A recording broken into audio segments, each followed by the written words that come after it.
welcome to Sky Sweaty Record Review, episode 145, the only first listen new music review show hosted by a French professor immediately after leaving the YMCA. So you can probably tell from the thumbnail that I'm getting a little blue this episode, some adult content. You see, I'm calling this album, Anima by Thom Yorke, a good wank in the basement. And let me explain why I'm calling it that. I'm being a little bit tongue-in-cheek, but I'm actually going to make some pretty serious points here that may seem a little bit funny. So, in marriage, okay, marriage is founded for the most part on monogamy, okay? If we just go on that concept, that marriage is founded on monogamy, and in that, you have this difficulty, right, of having two beings who have their own sexual desires and their own sexual impulses, and they are essentially shutting them out and keeping them all for one person, right? This is one of the great causes of distress and complexity and all these things in human life, right? It's this push towards monogamy and then the internal impulses that push you out, right? So the thing that happens is that married people fantasize about other people. Now that might be like thinking about somebody, that might be looking at pornography and masturbating. All these things might happen, right? And there's sort of two schools of thought. Is this behavior, this fantasizing about other people, wanking in the basement, so to speak, is this good for a marriage or is it bad? For those who think that it's bad, they think that it's sort of taking you away from your central one love and that you're having impure thoughts about other people and that inevitably that's going to lead to the dissolution of the marriage, right? That's going to just be the end of the marriage. And I promise, I'm getting to Thom Yorke really soon. So that's going to be the end of the marriage, right? And then there's other people who think that it's good. It's like an escape valve, right? It's like you have all these impulses and you just have to get them out. You have to take care of them in some way. And that in a way it actually strengthens the marriage to have somebody who has a vibrant sexual life with themselves, by themselves. And that strengthens the conjugal bliss of their married life. Now what does that have to do with Thom Yorke? I see Radiohead as this wonderful, wonderful marriage. And I suppose my metaphor, each one of their albums is like a wonderful conjugal moment of physical love between the members, okay? It's like every one of their albums is this like amazing expression of togetherness and oneness, multiple becoming one, okay? And so like these solo albums that Thom Yorke is doing, I feel, is like he has all these other thoughts, all these other ways he wants to make music. And he has to kind of go into the basement and like work on his little computer. He does it all on the computer, right? Like he actually has like a laptop. That's where he makes all of his music, I assume. So he's just sitting in the computer on his laptop while the band's asleep upstairs, you know? And he's just like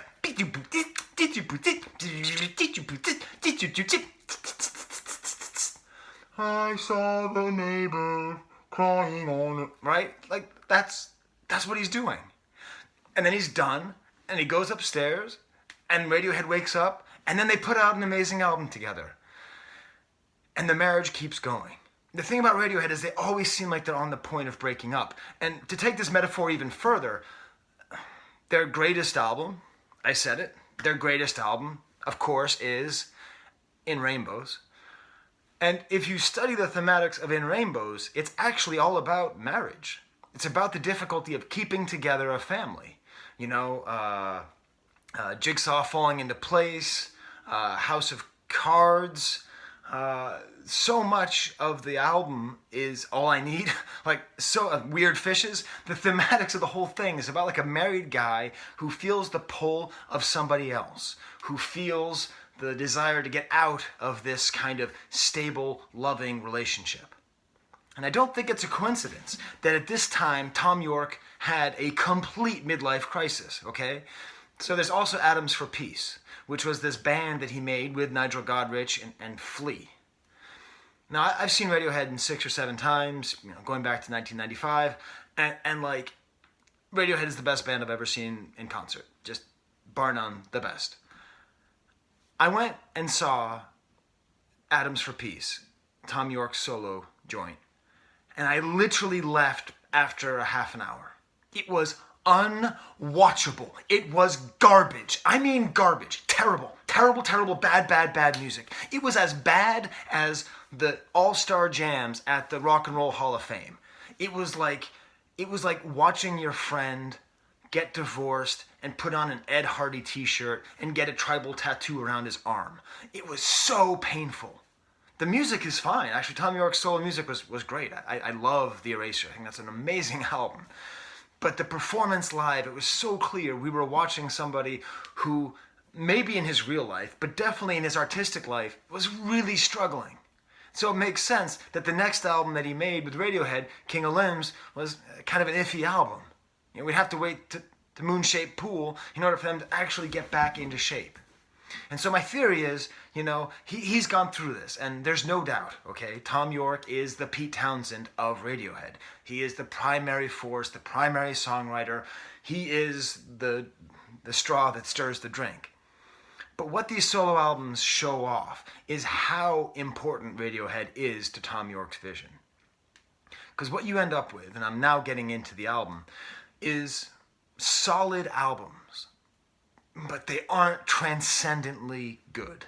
And the thing about Radiohead's albums is even King of Limbs has its transcendent moments where you listen to it and it's like beyond music. It's so good. And the temptation, the desire, at least that I have, is to see it, you know, like Pete Townsend, like this. He's this genius who sees everything, and Thom Yorke does everything. He does everything, but it's just not true. If it weren't for the rest of the band, even just the bass work, even the drumming, I mean, even these things that you wouldn't think would contribute so much to his vision, they do. So whatever it is that you're doing in your basement, Thom Yorke, keep it up. As long as it keeps the Radiohead albums, well, flowing. You know, they come out every 5 or 6 years. But what are you going to do? They're the best band out there. So how would I actually describe Thom Yorke's solo music? The term I came up with is depressio disco. So he's kind of stuck in this mode. Idiotech off of Kid A, Packed Like Sardines off of Amnesiac. He seemed to get into this mode of bleepy bloopy drums, kind of upbeat drums, sort of sad chords on piano being played over, and then kind of mumbled, depressing cliches and maxims, or ready-made sentences. And I think the best example of that, I mean, really, the track that's not at all my favorite track, but that's the most exemplary, is track 2, which is called Last I Heard, He Was Circling the Drain. And this kind of has everything, right? I'll play a little bit of it for you. So it starts off with, you know, the kind of haunting singing. I'll go forward. 1 second. 1 second. So you have kind of 1 second. The kind of glitchy sounds, glitchy drums way in the back, the keyboards over top, and even the title itself is this weird Thom Yorke. It's weird. Like, okay, here's a question. I don't know if anyone's going to watch this video, but if you do, chime in. Is Thom Yorke a good lyricist? I don't know. Because he relies on the same trick over and over again, which is taking a maxim or a cliche and singing it in a sad way that makes you think about it again.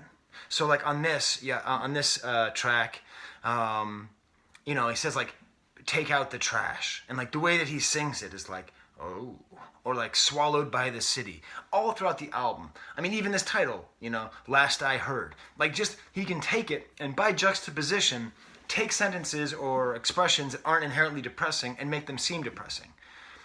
But is that good lyricism?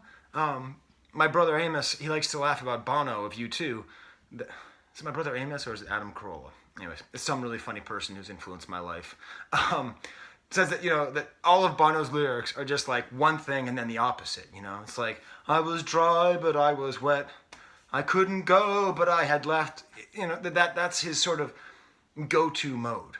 And the question is Thom Yorke stuck in a mode like this? And is it good? And maybe even more importantly, does it even matter because it fits the mood of these albums so well? It fits Radiohead and it fits Thom Yorke's solo stuff. All part of this depressio disco. I do wonder, like, is at some point, is there like a, is there a, is this a limited resource? Is he going to run out of depressing maxims? I don't think there is, because he can always just do the juxtaposition. He can just sing something happy in a sad way, and it changes the way you feel about that maxim. You know, like if he sang Zippity Doo Dah, you know, like you'd think that's a depressing song. You know, my oh my, what a wonderful day, and then like put it next to something else that's depressing. I don't know. If I have any musicians out there, if you could please make Thom Yorke does Zippity Doo Dah, I think that'd be good.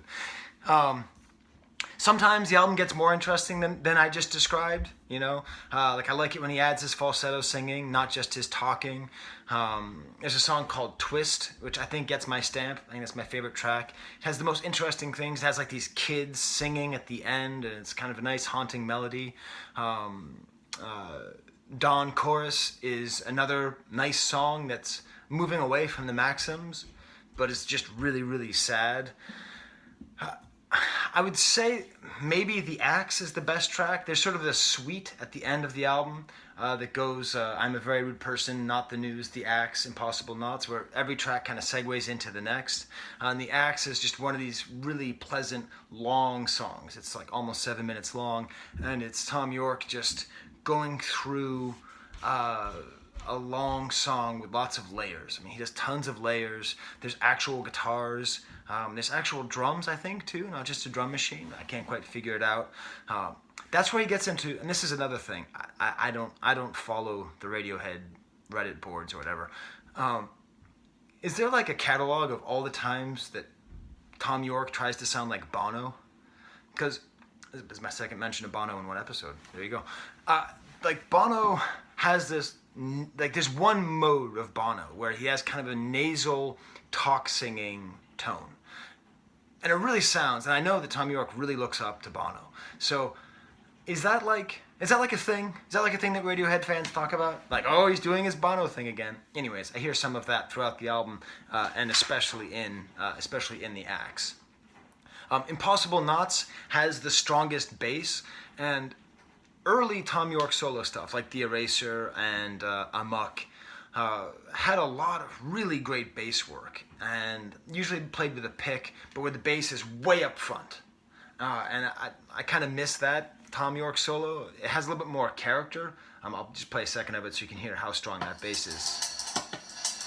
Okay. Well, now it's just the drums, but you'll hear what I'm saying in a second. 1 second, here we go. Just here we go.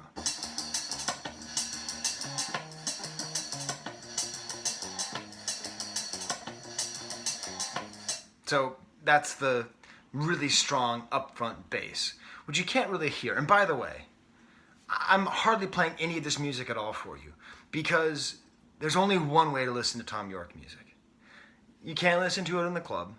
You can't listen to it on your hi-fi. You can't listen to it in the car. You have to listen to Thom Yorke on headphones by yourself. This is music that is made by an artist with headphones by himself.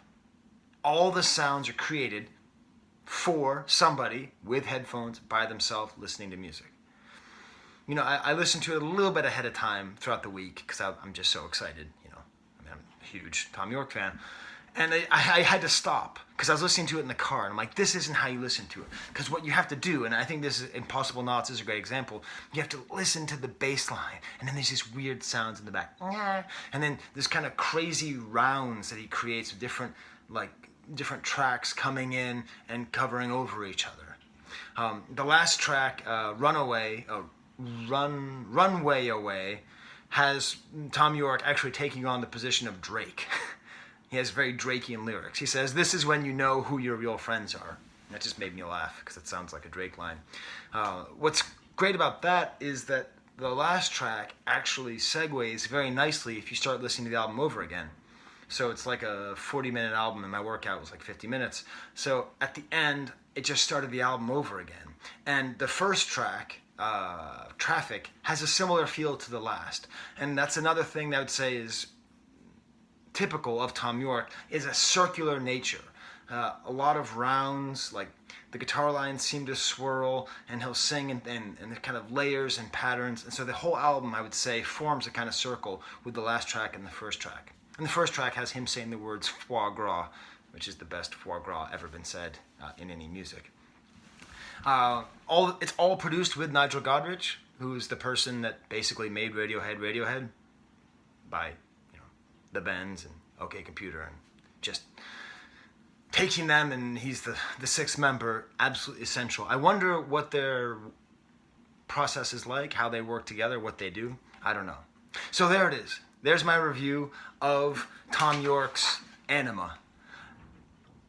I really hope he keeps at it. I really want him to release. This is his second album this year. He did a soundtrack then. I hope he wanks in the basement every day. Every day. Doesn't matter, multiple times a day if he wants. And just releases all these albums and gets out all of this bleep bloop. It's like totally insular, headphones on, this is who I am, this is who I have to be. So that when he goes upstairs and the band's waiting for him, they can make sweet, sweet music love and produce another masterpiece like A Moon-Shaped Pool or In Rainbows or Kid A or Hail to the Thief. I'm just so damn excited. I'm so damn excited for the next Radiohead album that I love this Thom Yorke album. Does that make sense? I hope so. Anyways, I'm getting married. Speaking of marriage, which I have been a lot lately, not coincidence. And then I'm going on sort of like a honeymoon. So I don't actually know when my next episode's going to be. I might squeeze them in here or there. But I don't, I got 275 subscribers. You know me.